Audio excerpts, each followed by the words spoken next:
Внимание за това, че сте тук, да уважите нас и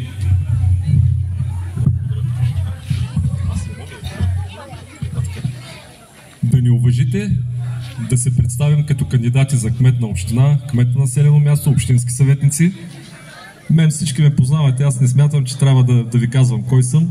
Също така всички знаете какво съм направил, какво сме направили също за село Зидарово.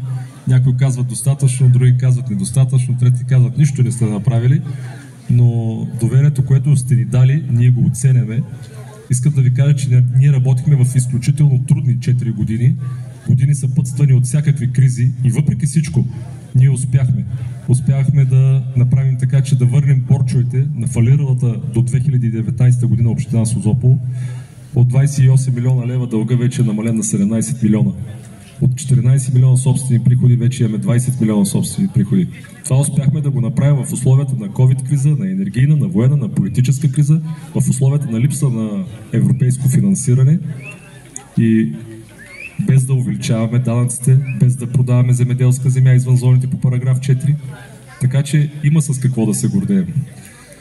Изправяме се пред вас с гордо вдигната глава и с честни очи да поискаме вашето доверие. Доверието, което вие ни дадахте преди 4 години. Аз мисля, че ние го оправдахме. Продължаваме да работим. Работим и ще работим в името на хората на община Созопол.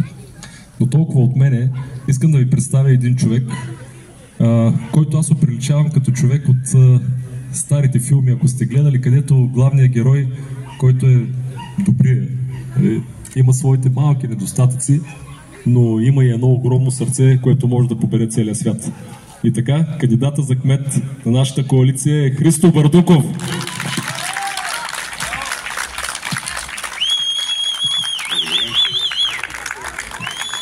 Благодаря ви, приятели. За първи път тази вечер ще кажа една новина. 29 октомври не е дошъл, но ние вече победихме. С номер 68 ще го потвърдим на 29 октомври. Но ние вече победихме, защото едно заспало Зидарово в дълбок 16 годишен сън се събуди. Установихме, че има как да се сложат люлки, има как да се сложат даже огледала, въпреки че от едната страна не се вижда. Установихме, че когато се обърнеш към хората, им кажеш помогнете за гробищата, и те се събират и слагат огради. Оставихме оправданията на заден план и сложихме село Зидарово преди личните приоритети. Или с две думи, кметът на община Созопол, Тихомир Янакиев и неговият екип общински съветници успяха да заразят с доброто всички и да напомнят, че зидаровци сте пулсиращото сърце на Странджа.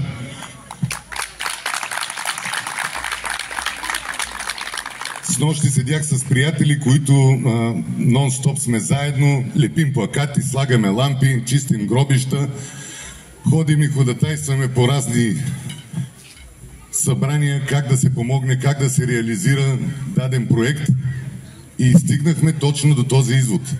Зидарово вече победи. И знаете ли, и магаре да вържиш за кмет, 4 години ще ги изкара. Но да имаш човек за кмет, като Тихомир Янакиев, си е дарба, която не трябва да я пропускаме. Благодаря на всички общински съветници, благодаря и на Тихомир Янакиев, благодаря и на всички хора и човеци, които през годините, когато заставахме за каузи за село Зидарово, бяха с нас. Било то за паметника на Коджа Кафалията, който е първият в областта не само, но и в България. Тогава на Григор Пеев, действащия кмет на село Извор с сина му и с други хора, които помогнаха с материали, се направи това паметник. Благодаря на Руско Дойнов, който проведе разговори и с скандали с екипа на Рейзи. Тогава бях много жестока опозиция от 2007 до 2010 долу-горе.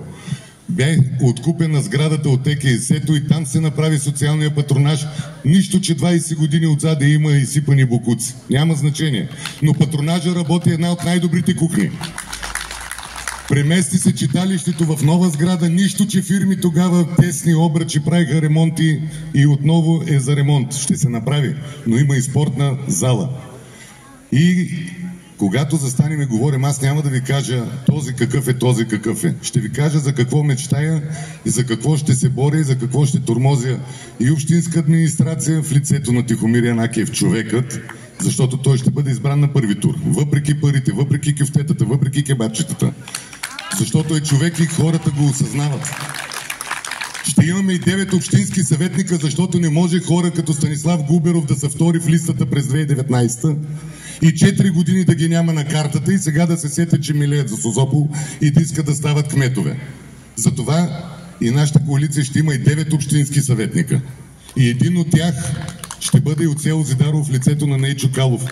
Защото и той успя да се докаже и въпреки, че разнасяше сутрин хляб, на никой не му пречеше да го търсят и да казват, бе, можеш да ни свържиш с Бърдучето или с Тихомир и така нататък. И го правише със сърце и душа. И ще продължим да гоним какви идеи. Един нов пенсионерски клуб, видяхте във Фейсбук. Какъв клуб се направи в село Атия. Може да го имаме и тук, а не на всяко наводнение. Да се правят ремонти на старият. Един младежки център. Да се направят и разработят програми за обучение на кадри, за да може да бъдете добре платени на пазара на труда, а да не бъдете зависими и да вземате заеми, оставяйки си личните карти или дебитните карти и да се чудите кога ще ги върнете и да се въртите в един омагиосен кръг. И да, аз съм човек, който няма да дам задна и когато искам нещо и го прегърна и имам идея, заедно с човека Тихомир Янакиев и най-добрите, най-качествените общински съветници в лицето на листата с бюлетина номер 68, ще ги борим. Да, правилно е. Много правилно се каза, че бюджет нямаше за село Зидарово и е така. Но защо се мълчи, защо нямаше бюджет за село Зидарово и за кое село имаше? Нямаше, защото бяхме в финансова криза, приятели. И аз няма да разделя хората на роми, на турци, на българи, на варшиловци, габърци и така нататък.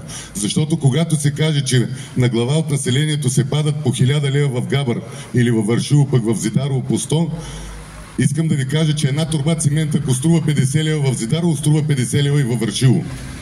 Но 3 години Тихомир Янакиев във финансова криза, ковид криза, политическа криза и военна криза, въпреки всичко се умяваше и се правише. Да, когато застанехме и водихме разговори и когато Димо Патката събираше подписка за ремонт на улици и така нататък, нещата се случваха, макар и трудно, но се случваха. Не е толкова лесно като сега да излезем и да кажем, аз тук едни люлки. Но се случваха. Помните наводнението как застанахме и се чистеше и се изриваше и се правише. Благодаря на Стоян Дженезов.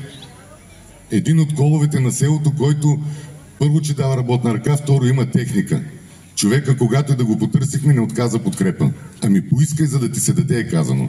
Аз ще искам за село Зидарово, защото Зидарово като бивша община има право да бъде на своето достойно място в Странджа и вярвам, че в лицето на Тихомир Янакиев и на общинските съветници с бюлетина номер 68, Зидарово ще вземе своето достойно място не само в Странджа, не само в община Созопол, на територията на Република България. Благодаря ви, поклон към всички вас. Благодаря ви, че повярвахте и вярвам, че заедно ще успеем да се радваме на успехите на село Зидарово.